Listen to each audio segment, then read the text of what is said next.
আমরা বাসায় সাধারণত ব্রয়লার মুরগি, সোনালী মুরগি রান্না করে থাকি। স্বাদের ভিন্নতা আনার জন্য মাঝে মাঝে দেশি মুরগি রান্না করা উচিত। আজকে আমি আলু দিয়ে দেশি মুরগি রান্না করেছি। কিভাবে রান্না করেছি, এর স্বাদটা কেমন ছিল, আমার রান্নাটা আমি কিভাবে রান্না করলাম, এটা আপনাদের সাথে শেয়ার করব। আপনারাও চাইলে এরকম করে রান্না করে একবার খেতে পারেন। আসসালামু আলাইকুম, সবাইকে আমার নতুন একটা ব্লগ দেখার জন্য আমার চ্যানেলে ওয়েলকাম করছি। 1.5 কেজি ওজনের একটা মুরগি আমি সুন্দর করে কেটে বেছে নিয়েছি। মুরগিটা বেশ তৈলাক্ত ছিল। তারপরে এখন পরিমাণ মতো তেল দিয়ে দিয়েছি আর পেঁয়াজ কুচি দিয়েছি 1 কাপের মতো। পেঁয়াজ কুচিটা একটু ভেজে নরম করে নিব। তারপরে একে একে বাটা মশলা দিয়ে দিব, আদা বাটা, রসুন বাটা। আজকে মুরগিটা রান্না করব মেজবানি মশলা দিয়ে, প্যাকেটের মেজবানি মশলা দিয়ে। এটার স্বাদটা কেমন আসে এটা ট্রাই করার জন্য আমি এইভাবে রান্না করব। 2 চা চামচ আদা বাটা, 2 চা চামচ রসুন বাটা দিচ্ছি। যেহেতু এটা দেশি মুরগি, 1.5 কেজি ওজনের একটা মুরগি, এটা কেটে পরিষ্কার করার পরে এটা ওজন হয়েছিল 1.5 কেজির মতো। তারপর গোটা মশলা দিয়ে দিয়েছি আমি, দারচিনি, এলাচি, তেজপাতাটা আমি পরে দিয়েছি। আর আমার প্যাকেট মশলার সাথেও সব রকমের মশলা আছে। তারপর দিয়ে দিব স্বাদ মতো মরিচের গুঁড়া, হলুদের গুঁড়া, পরিমাণ মতো লবণ। আপনারা মরিচের গুঁড়াটা যে যেরকম খেতে পছন্দ করেন ওইভাবে দিবেন। আমরা একটু ঝাল কম খাই, তাই আমি ঝালের পরিমাণটা একটু কম দিই। আর যারা ঝাল বেশি খান তারা ঝালের পরিমাণটা বাড়িয়ে দিবেন। এই যে আমি মরিচ গুঁড়া, হলুদ গুঁড়া দিয়ে দিয়েছি। মেজবানি মশলার যেটা আমি দিয়েছি ওটাতে সব রকমের মশলা মিক্স ছিল এবং এটা অনেক ঝালও ছিল। মাংসের কালারটা অনেক সুন্দর এসেছিল এবং খেতে অনেক সুস্বাদু হয়েছিল। আমি এখান থেকে প্রায় 2 চামচের কাছাকাছি মশলা দিয়ে দিয়েছি প্যাকেট থেকে। তারপর স্বাদ মতো লবণ দিয়ে দিয়েছি। এখন আমি মশলাটা ভালো করে কষিয়ে নিব। মশলাটা আমার ভালো করে কষানো হতে হতে তারপর আমি তেলের টুকরাগুলো দিয়ে দিব। যেহেতু আমি তেলের পরিমাণ কম দিয়েছি, যাতে এই তেল থেকে, চর্বি থেকে, মুরগির এই চর্বি থেকে তেলটা বের হয়ে মশলার মধ্যে আসে। তারপর আমি ধুয়ে রাখা মাংসগুলা দিয়ে দিব, দিয়ে ভালো করে কষিয়ে নিব।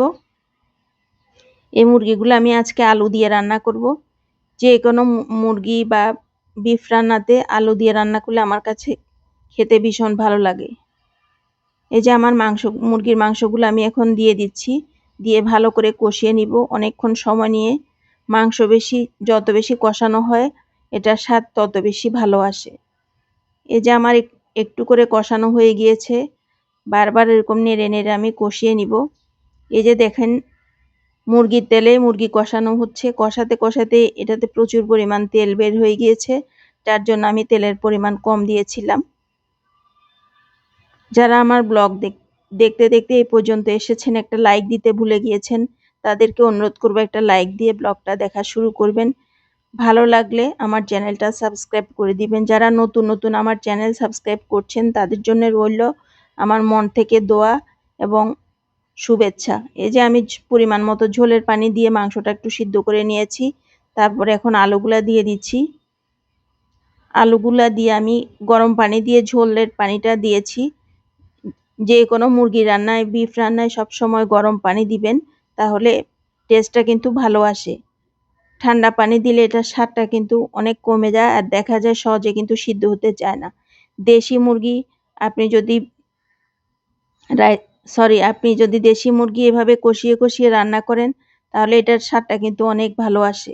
একটু সময় নিয়ে রান্না করলে এটার টেস্টটা অনেক বেশি ভালো আসে। এই যে আমার মাংসটা কষানো হয়ে গিয়েছে, ঝোলের পানিও দিয়ে দিয়েছি। আমি এখন ঢাকনা দিয়ে কিছুক্ষণের জন্য চুলায় বসিয়ে রাখবো হালকা জালে। এখন আমি দেখে নিচ্ছি মাংসটা সিদ্ধ হয়েছে কিনা একটা শাসলিকের কাঠি দিয়ে। এই যে আমার মাংসটা সিদ্ধ হয়ে গিয়েছে। মাংস সিদ্ধ হয়েছে কিনা এটা বোঝার জন্য কিন্তু শাসলিকের কাঠি দিয়ে, যখন আপনি সিদ্ধ হয়ে যাবে শাসলিকের কাঠিটা কিন্তু মাংসের মধ্যে সুন্দরভাবে ঢুকিয়ে দেখতে পারবেন। এই যে রান্নাটা হয়ে গিয়েছে। আজকে দুপুরের আয়োজন আমি করেছিলাম দেশি মুরগি দিয়ে আলু দিয়ে এভাবে ঝোল, আর মিষ্টি কুমড়ার ভর্তা করেছিলাম। পেঁয়াজ, শুকনা মরিচ ভেজে নিয়েছি, সরিষার তেল, লবণ দিয়ে আমি এখন মরিচগুলাকে ভালো করে মেখে নিচ্ছি। আর অন্যদিকে আমি মিষ্টি কুমড়া সিদ্ধ করে তেলের মধ্যে একটু ভেজে নিয়েছি, যাতে পানসা ভাবটা না থাকে। বাটনার মধ্যে মিষ্টি কুমড়াটাকে আমি সুন্দর করে একটু বেটে নিব, থেতলা করে নিব। খোসা সহ আমি মিষ্টি কুমড়াটাকে সিদ্ধ করেছি। দুপুরের খাবারের আয়োজনে আমার যে কোনো ভর্তা খেতে ভীষণ ভালো লাগে। কে কে ভর্তা খেতে পছন্দ করেন কমেন্ট করে জানিয়ে যাবেন। এই যে আমার মিষ্টি কুমড়াটা মাখানো হয়ে গিয়েছে, আমি এখন মেখে রাখা পেঁয়াজ কুচি, মরিচ, সরিষার তেল দিয়ে মেখে রাখা এটা এখন মিষ্টি কুমড়ার সাথে সুন্দর করে মেখে নিব। মেখে নিলেই হয়ে যাবে মজাদার মিষ্টি কুমড়ার ভর্তা। আশা করি আমার ব্লগটা আপনারা এনজয় করছেন। কারা কারা ভর্তা খেতে পছন্দ করেন, ভর্তা লাভার যারা আছেন ওদের কাছে কিন্তু ভালো লাগবে। এই যে আমার আপনাদের সাথে কথা বলতে বলতে আমার মিষ্টি কুমড়ার ইয়ামি ভর্তাটা হয়ে গিয়েছে। এখন দুপুরের খাবারটা খেয়ে নিব। যখন আমি খেয়ে ফেলেছি তখন খেতে কিন্তু ভীষণ ভালো লেগেছে। এখন আমি যখন ভয়েস ওভার করছি তখন আমার কিন্তু অনেক লোভ লাগছে। আবার আমার কিছু প্রয়োজনীয় জিনিসপত্র কেনার ছিল, যেহেতু আমার রান্নার একটা পেজ আছে। অনেক সময় অনেক মশলাপাতি বা বিভিন্ন জিনিস, দরকারি জিনিস কিনতে হয়, যেগুলো আমি নিজে না গেলে হয় না। এরকম প্রয়োজনীয় কিছু জিনিস কেনার জন্য গিয়েছিলাম। টুকিটাকি এখান থেকে কিছু জিনিসপত্র কিনেছি। সঙ্গে কিনেছি এই যে এই কৌটাটা, এটা দেখে আমার বেশ ভালো লেগেছে, খুব সুন্দর ফাইবারের কৌটা। আর একটা ঢাকনা কিনেছি। ঢাকনাগুলা পুরানো হয়ে গেলে আমি এগুলা ফেলে দিই। আমার বাসায় যে কোনো জিনিস পুরানো হয়ে গেলে আমি ফেলে দিই। আশা করি আমার এই ছোট্ট ব্লগটা আপনাদের ভালো লেগেছে। ভালো লাগলে আমার পাশে থাকবেন, আমাকে সাপোর্ট করবেন। নতুন ব্লগ দেখার জন্য পাশে থাকবেন। আবার দেখা হবে পরবর্তী কোনো ব্লগে।